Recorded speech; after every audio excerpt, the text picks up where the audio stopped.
صدی عیسوی میں ایک ایسی شخصیت تھی جنہوں نے 87 برس کے قریب اپنی عمر پائی، اور 87 برس کی عمر میں کوئی شخص یہ انگلی نہیں اٹھا سکتا کہ ان کا کوئی چھوٹے سے چھوٹا عمل بھی سنت مصطفیٰ صلی اللہ علیہ وسلم سے ہٹا ہوا ہو۔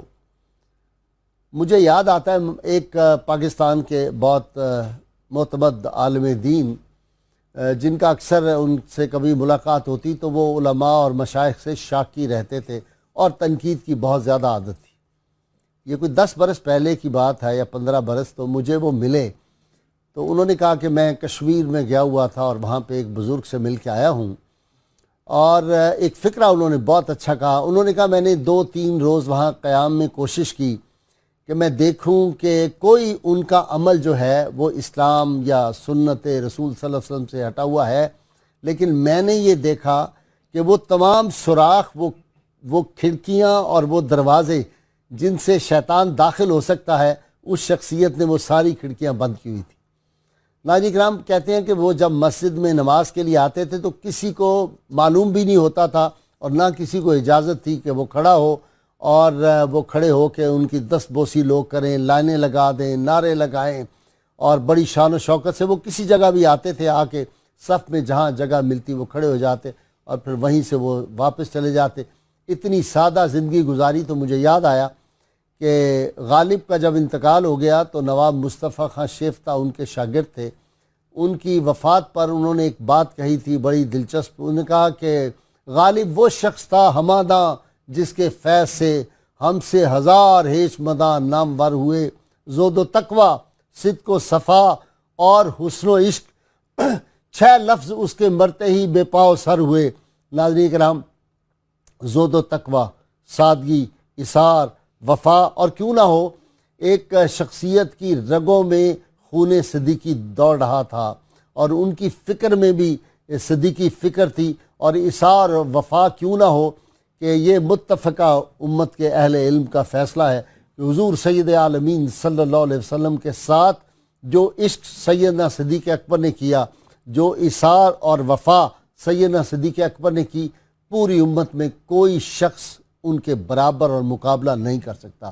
ناظرین کرام، یہ صدیقی خون جو تھا، یہ اثار، وفا، سادگی، استغنا اور یہ عبادت، زہد، ورع، یہ ساری خوبیوں کی حامل شخصیت، اور پھر 300 سے زائد مساجد پوری دنیا میں بنوائیں، اور ایک ایک مسجد جو ہے وہ اتنا نمونہ کمال ہے، آدمی دیکھ کے حیران ہو جاتا ہے۔ یہ بزرگ اتنے سادہ تھے، سادی سی چارپائی پہ لیٹتے تھے، اور ناظرین کرام پھر کیا یہ تصرف اور ان کا فیض ہے کہ آج دنیا میں ان کے مریدین اور ان کے خلفاء میں سے کوئی انگلی نہیں اٹھا سکتا۔ جس طرح مجھے ایک جسٹس پیر محمد کرم شاہ رحمۃ اللہ علیہ نے نجی محفل میں بہت مجھ سے شفقت فرماتے تھے، کہنے لگے میرے یہ 18 خلفاء ہیں، یہ فہرست مجھے بتائی، اور کہا یہ سارے 24 کیرٹ کا سونا ہے، ان سب کو آپ جا کے تول کے دیکھ لیں۔ تو حضرت آج جن شخصیت کے بارے ہم ذکر پاک کر رہے ہیں، حضرت خواجہ قاضی محمد صادق صدیقی نقشبندی رحمۃ اللہ علیہ، جو خود تو ایک کمال کا زہد و تقوی کا ہیرا تھا، لیکن آگے ان کے خلفاء کے بارے میں بھی یہ کہا جاتا ہے کہ سب 24 کیرٹ کا سونا ہے۔ آج ان کی شخصیت کے حوالے سے گفتگو کرنے کے لیے میں نے 2 شخصیتیں جن کو دعوت دی ہے۔ میری خواہش تھی کہ کاش ان کے صاحبزادوں میں سے بھی ان کی خانقاہ سے بھی کوئی شریک ہوتا، لیکن باوجود وہ نہیں پہنچ سکے۔ آج میرے ساتھ ہیں پروفیسر ڈاکٹر معین نظامی صاحب اور جناب علامہ رضا الدین صدیقی۔ آپ ان دونوں سے واقف ہیں، اور ان دونوں کو یہ سعادت نصیب ہوئی کہ یہ ان سے ملتے رہے۔ میری اگرچہ ان سے کوئی ملاقات تو نہیں ہوئی، لیکن لوگوں سے میں نے ان کے بارے میں بہت ان کی تعریف سنی ہے، اور ایسے ایسے واقعات سنے ہیں کہ لگتا ہے کہ کیا واقعی ایسے لوگ ہمارے ہاں موجود تھے؟ کیا لوگ تھے جو راہ وفا سے گزر گئے، جی چاہتا ہے نقش قدم چومتے چلے۔ اس دور میں جناب ڈاکٹر صاحب میں بھول گیا، آخر میں ناظرین کرام میں نعت آپ کو سنواؤں گا محمد وقار فریدی سے بھی۔ جی ڈاکٹر صاحب۔ جی غازی صاحب، آپ نے بہت ہی خوبصورت انداز میں اور بڑی جامعیت سے ابتدائی تعارف کروایا ہے حضرت صدیق اکبر رضی اللہ تعالیٰ عنہ کو، جو شرف حاصل تھا بارگاہ رسول صلی اللہ علیہ وآلہ وسلم میں، اور اللہ کی بارگاہ میں ان کی جتنی مقبولیت تھی، اس کا ایک اعزاز انہیں یہ بھی دیا گیا کہ ان کی اولاد کو مختلف ممالک میں راہ ہدایت پر چلنے والا ایک چراغ ہدایت بنایا. سبحان اللہ. تو ایک خانوادہ صدیقیوں کا بر صغیر میں آیا. عرب سے پہلے وہ منتقل ہوئے تھے یمن میں. یمن میں جب وہ رہتے تھے تو وہاں ایک بہت بڑے شخص ان کے خاندان میں پیدا ہوئے، علامہ کمال الدین یمنی رحمۃ اللہ علیہ. وہ استاد ہیں حضرت بہاؤالدین زکریہ ملتانی کے، اور پھر ان میں سے ایک صاحب تشریف لائے بر صغیر میں، ان کا اسم گرامی تھا قوام الدین. قوام الدین رحمۃ اللہ علیہ حضرت خواجہ نظام الدین اولیاء رحمۃ اللہ علیہ کے چشتی نظامی سلسلے میں مرید بھی تھے اور خلیفہ بھی تھے. آپ کے خاندان میں بھی کمال الدین بڑا پسندیدہ نام ہے. جی بہت. ہمارے یہ کس وجہ سے ہے؟ چشتی نظامیوں میں کمال الدین علامہ حضرت نصیر الدین چراغ دہلوی کے بھانجے تھے. اچھا، اس وجہ اس سے مناسبت سے چلے ہماری دعا ہے کہ آپ کے جو لوگ ان کے ہوں جانشین بھی وہی ہیں. وہ اللہ تعالیٰ ان کو بھی اسی راہ پہ چلائے. آمین آمین آمین. ان کے جانشین بھی وہی ہیں حضرت چراغ دہلی کے. اچھا اچھا، ٹھیک جی. تو حضرت قاضی قوام الدین کے بعد ان کے خاندان میں سے ایک لڑی کشمیر میں آ گئی، اور وہاں جو حضرت تشریف لائے ان کا اسم گرامی تھا قاضی فتح اللہ صدیقی رحمۃ اللہ علیہ. ٹھیک. وہ قادری اور شتاری سلسلے میں تھے. ان کے خاندان میں حضرت قاضی محمد صادق رحمۃ اللہ علیہ، جن کے بارے میں آج ہم نے گفتگو کرنی ہے.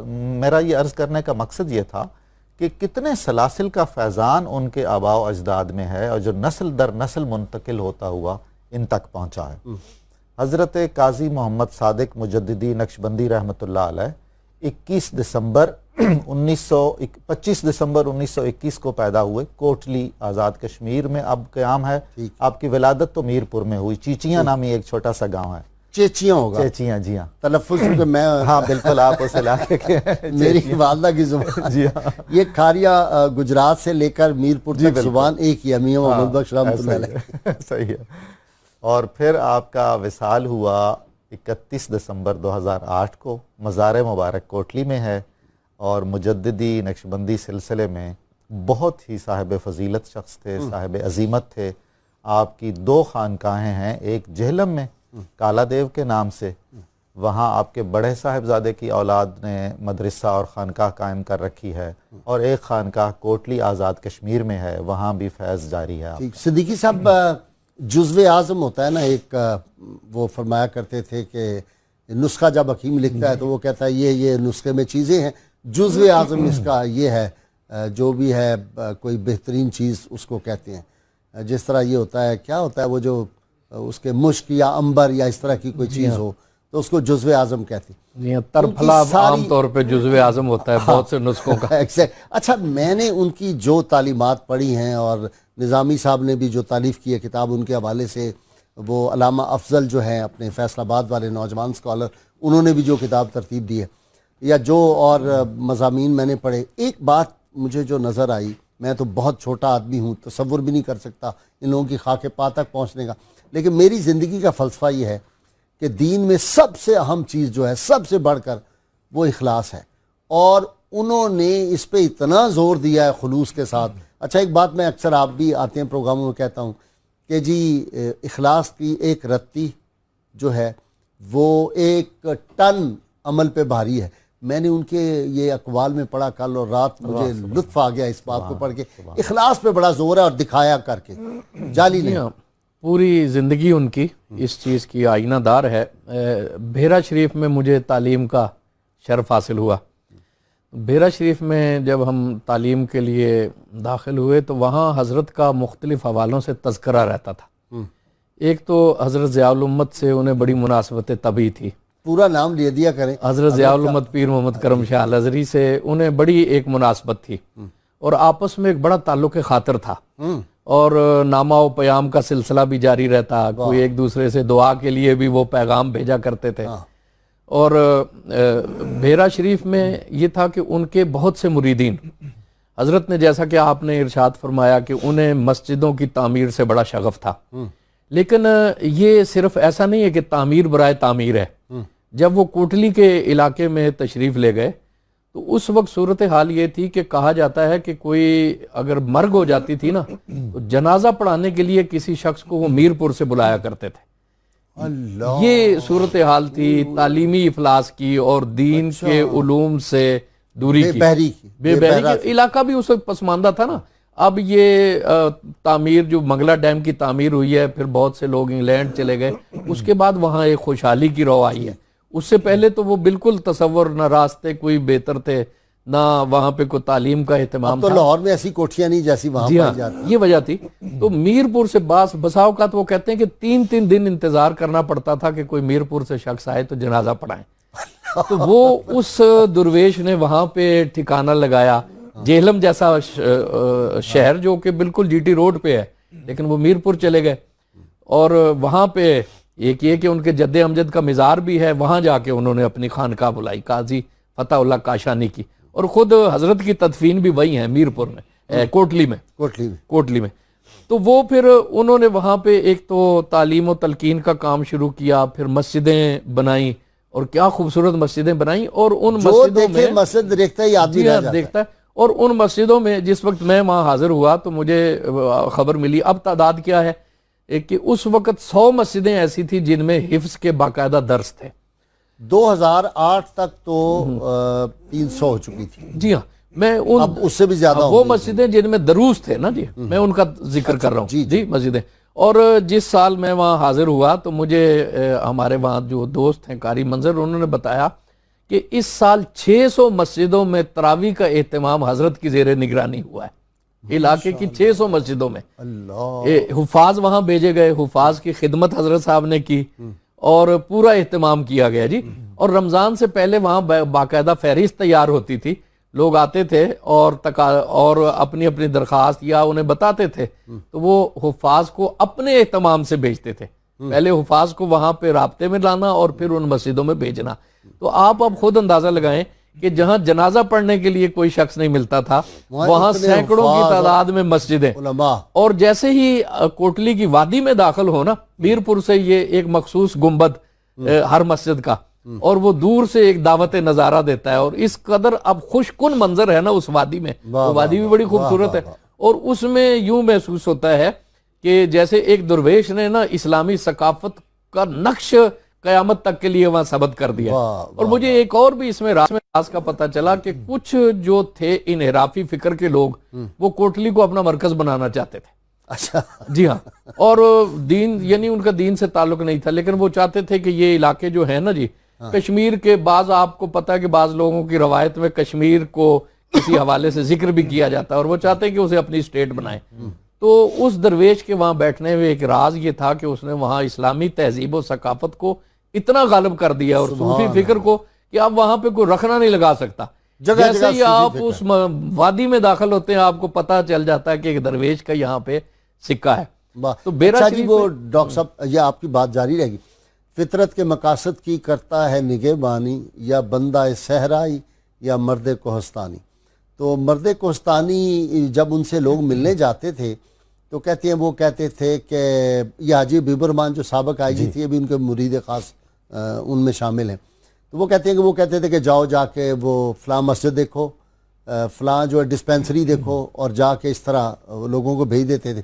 اور کوئی چندے کا سسٹم، نہ وہ جھولی پلائی جاتی تھی، نہ کوئی چندے کا ڈبہ رکھا ہوا تھا، نہ کوئی انڈسٹری وہاں پہ نظر آتی تھی۔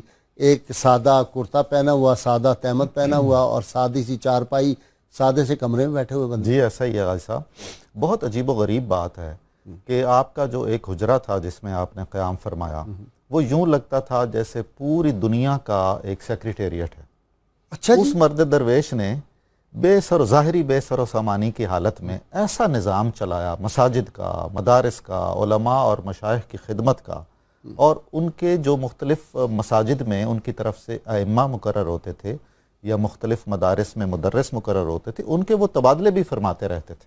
اچھا، جی ہاں، اور محض ان کی، اور آپ دیکھیے کہ ذہن کا اور ذہانت کا اور یادداشت کا کیا عالم تھا۔ اکثر و بیشتر مساجد کا نقشہ آپ خود بناتے تھے، دیسی طرز کے اپنے معمار تھے پرانے، ان کو بس ہدایات دے دیتے تھے، سمجھا دیتے تھے، اور وہ فن تعمیر کا بہترین نمونہ ہے۔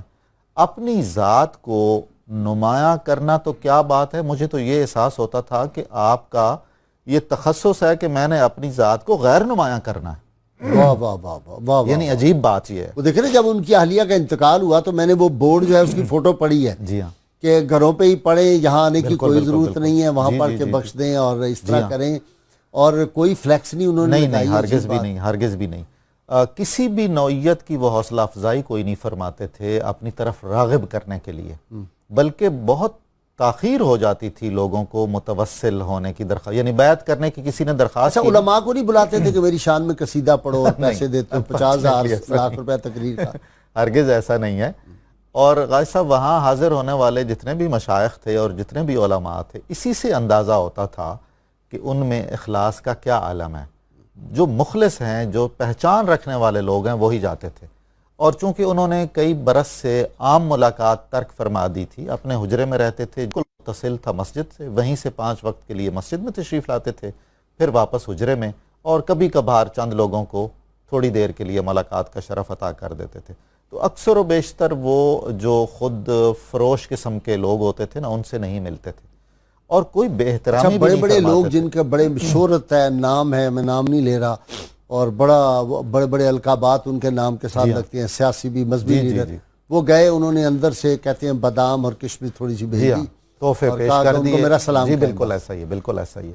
کسی بھی نوعیت کا صدقہ نہیں لیتے تھے، زکوٰۃ نہیں لیتے تھے، اور فرماتے تھے کہ مجھے چونکہ مساجد کا اور مدارس کی تعمیر کا اور ان کو آباد رکھنے کا شوق ہے، تو کسی نے اگر کوئی تحفے میں دینا ہے کچھ تو دو. صرف پاکستان ہی میں نہیں، صرف کشمیر اور کوٹلی ہی میں نہیں، بلکہ انگلستان میں بھی آپ کی قائم کردہ مساجد کی تعداد 30 سے زائد ہے. اس کے علاوہ آپ نے اپنے سلسلہ عالیہ کے کچھ مشائخ اعظام کے مزارات کی تعمیر بھی کی ہے اور مرمت بھی کروائی ہے. ان میں کچھ مزارات بخارا شریف کے ہیں، کچھ مزارات ہندوستان. جی ہاں، آپ اپنی ٹیمیں جاتی تھیں، وہ مقامی لوگوں کو ساتھ لے کے دربار کے اخراجات پر وہ خدمت کرتی تھیں. کہیں بھی ٹیگ نہیں لگا، کوئی سنگ بنیاد کا پتھر نہیں ہے، یہ نہیں لکھا ہوا کہ جی فلاں صاحب اس کے بانی ہیں اس تعمیر کے. اچھا، مسجدوں میں بھی نہیں لکھا ہوا؟ نہیں، کہیں بھی نہیں ہے قطب الاقطاب اور مجدد زمان. اچھا، اتنا انکسار اور اتنی عاجزی. مجھے زیارت کا شرف حاصل ہوا، ظاہری طور پر تو کئی بار، اور خصوصی طور پر بھی ایک بار ملاقات کا شرف حاصل ہوا. یقین جانیے، میں یہ سمجھتا ہوں کہ ہم نے تصوف کی کتابوں میں صادق اور سچے صوفیاء کی جو نشانیاں دیکھی اور پڑھی ہیں، وہ ان میں مجسم تھیں، ساری مکمل. آپ اور ہم غازی صاحب بڑے خوش قسمت لوگ ہیں کہ ہماری آنکھوں نے کچھ ایسے لوگوں کو دیکھ رکھا ہے جن کی وجہ سے ہمارا انسانیت پر اور تصوف پر اعتماد ہے. اچھا، لیکن ان کی وجہ سے ہمارے اندر وہ جو ایک کیا اس کو کہنا چاہیے کہ ٹیسٹ کرنے کا یا کبھی سختی آ جاتی ہے، وہ اس لیے کہ ہم نے جینون دیکھے ہوئے. کیوں جی اپنا صدیقی صاحب 24 کیرٹ کا سونا دیکھا ہوا ہے، اب جب صرف اندر سے پیتل اور اوپر سونا لگایا ہوا نظر آتا ہے تو پھر برداشت نہیں ہوتا. جی ہاں، جو ڈاکٹر صاحب نے ارشاد فرمایا، مجھے لگتا ہے کہ جیسے کوئی ڈاکہ نہیں ڈالنا کسی دولت پہ، تو اس لیے میں پھر بازو کا سخت بالکل صحیح فرما رہے ہیں. ڈاکٹر صاحب نے بالکل بجائے ارشاد فرمایا کہ حضرت قاضی صاحب رحمۃ اللہ علیہ ان لوگوں میں سے ہیں جنہیں دیکھنے کے بعد ایک اعتبار قائم ہوا کہ یہ دین ہے اور یہ دین کی روایت ہے اور اس کو ماننے والے ایسے لوگ ہیں. نقش بندیت جسے کہتے ہیں نا، ہر سلسلے کا آپ نے دیکھا کہ وہ خاندانی طور پہ صدیقی ہیں، پھر ان کے جد امجد چشتی نظامی سلسلے کے خلیفہ ہیں، پھر قاضی فتح اللہ شتاریوں میں بڑے قداور ہوئے. نقش بندیت کو اپنی حقیقی روح کے ساتھ انہوں نے سمجھا اور اپنی خانقاہ میں اسے نافذ کیا، جسے میاں شیر مبشر پوری کے بارے میں کہا جاتا ہے. جی ہاں، نقش بندیت کو اپنی پوری روح کے ساتھ اگر کہیں میں نے دیکھا ہے تو وہ کوٹلی شریف کی خانقاہ میں دیکھا. اور پھر ایک تو جو وہاں کے خانقاہ کے معمولات اس قدر پختہ، اس قدر جو ہے وہ مسلسل، اور پھر اس میں یہ کہ ان کا معمول تھا تہجد کے وقت وہاں بیدار ہو جاتے تھے سارے درویش خانقاہ کے، اور بیدار ہو جاتے ہیں، تہجد کے نوافل پڑھتے ہیں.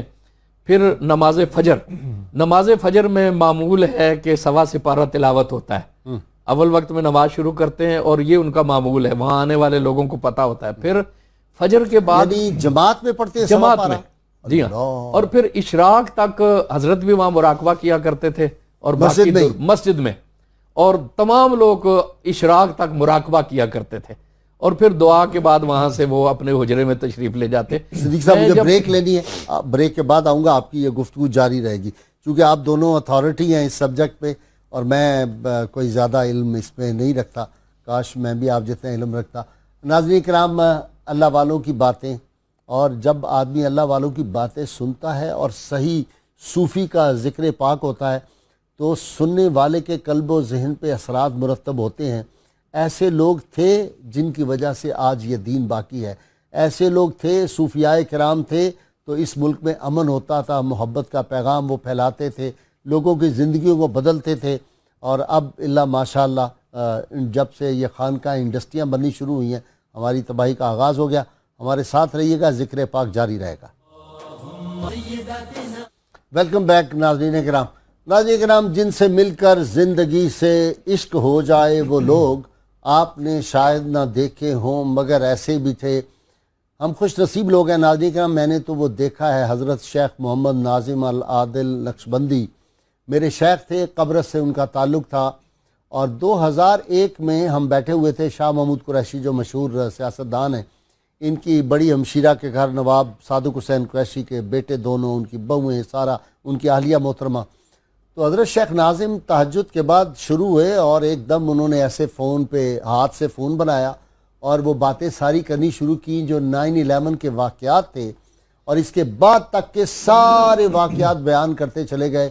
یہ مئی 27 مئی کی بات ہے 2001 کی، اور بعد میں وہ سارے واقعات ہوئے تو ہم حیران تھے، ایسے لگ رہا تھا جیسے کوئی ویڈیو فلم چل رہی ہو، اور تمام دنیا۔ تو یہ جو اہل اللہ ہوتے ہیں ان کی نظر لوح محفوظ پہ ہوتی ہے، اور ان کے کشف کے معاملات جو ہیں ان سے کوئی چیز چھپی نہیں ہوتی۔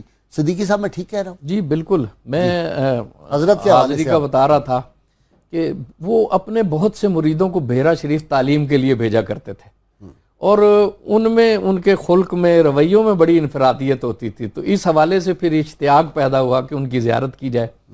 پہلی دفعہ میں حاضر ہوا تو نماز عصر میں وہاں پہنچا تو نماز عصر کھڑی ہو گئی۔ عام طور پہ ہم دیکھتے ہیں کہ انتظار ہوتا ہے کہ شیخ آ رہے ہیں پھر نماز ہوگی، وہاں کوئی ایسا اہتمام نہیں تھا۔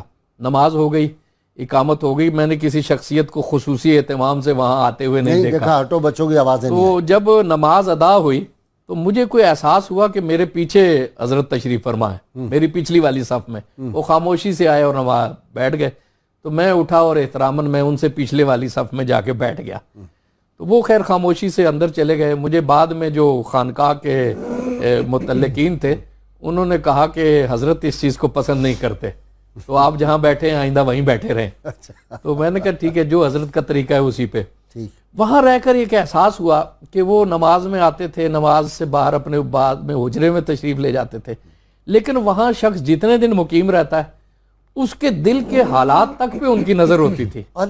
جو خیالات آتے تھے نا جی، اس کا کسی نہ کسی ذریعے سے جواب مل جاتا تھا، کوئی اندر سے پیغام آ جایا کرتا تھا کہ حضرت یہ فرما رہے ہیں، حضرت یہ ارشاد فرما رہے ہیں جی۔ وہ ایک اور تھوڑی